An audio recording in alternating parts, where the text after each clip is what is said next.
ഇത് പാലക്കാട് പിഷാരടി വന്നേക്കും എന്നുള്ളത് നേരത്തെ മുതലുള്ള ഒരു സൂചനയായിരുന്നു. അതിനുവേണ്ടിയുള്ള ശ്രമങ്ങൾ നടക്കുന്നുണ്ടായിരുന്നു. പിഷാരടിയോട് പാലക്കാട് കേന്ദ്രീകരിച്ച് നിൽക്കാനുള്ള നിർദ്ദേശം കോൺഗ്രസിൽ ഒരു വിഭാഗത്തിൻ്റെ ഭാഗത്തു നിന്ന് അത് ഉണ്ടായിട്ടുമുണ്ട്.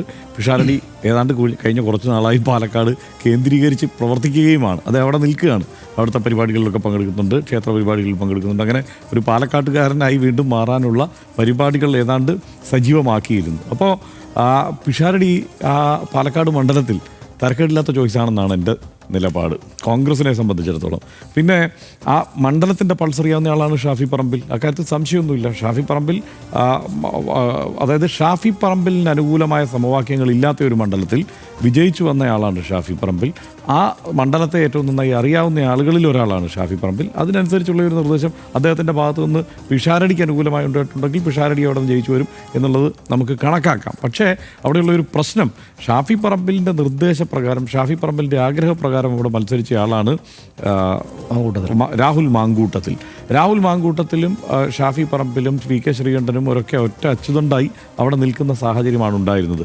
അതിനൊന്നും ഒരു തളർച്ച ഇപ്പോഴും ഉണ്ടായിട്ടില്ല എന്നുള്ള സാഹചര്യമുണ്ട്. കഴിഞ്ഞ ദിവസം വി കെ ശ്രീകണ്ഠൻ രാഹുൽ മാങ്കൂട്ടത്തിലിനെ വന്ന് കണ്ടിരുന്നു. അതേക്കുറിച്ചൊരു പ്രബന്ധമൊക്കെ തയ്യാറാക്കി അവതരിപ്പിച്ചിരുന്നു, കണ്ടതിൻ്റെ കാര്യകാരണങ്ങളെക്കുറിച്ചൊക്കെ. എന്തായാലും ആ സംവിധാനം ആ മട്ടിൽ തന്നെയാണ് നിലനിൽക്കുന്നത്. അതുകൊണ്ട് ഷാഫി ആണോ ആ കാര്യത്തിൽ ഒരു തീരുമാനം എടുക്കേണ്ടത്? കോൺഗ്രസ് ആലോചിച്ച് തീരുമാനിക്കേണ്ടതാണ്.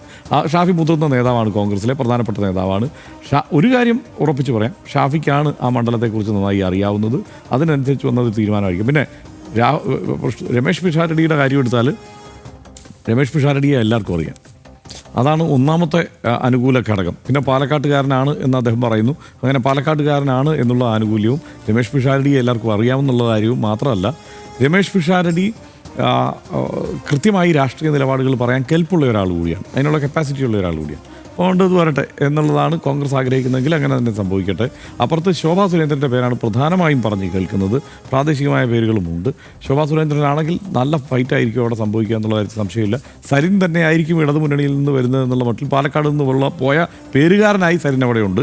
പക്ഷേ അവിടെ മറ്റ് പരിഗണന സെക്രട്ടേറിയറ്റിലോ സംസ്ഥാന നേതൃത്വത്തിൽ നിന്നോ ഉണ്ടാകുമോ എന്നുള്ളത് കാത്തിരുന്ന് കാണണം. എന്തായാലും ആ പേര് കൂടി ഉള്ളതുകൊണ്ട് നമ്മൾ കഴിഞ്ഞ തവണ കണ്ട മട്ടിൽ തന്നെയുള്ള നല്ല കൊടുമ്പിരി കൊണ്ട ഒരു മത്സരം നമുക്കവിടെ കാണാം.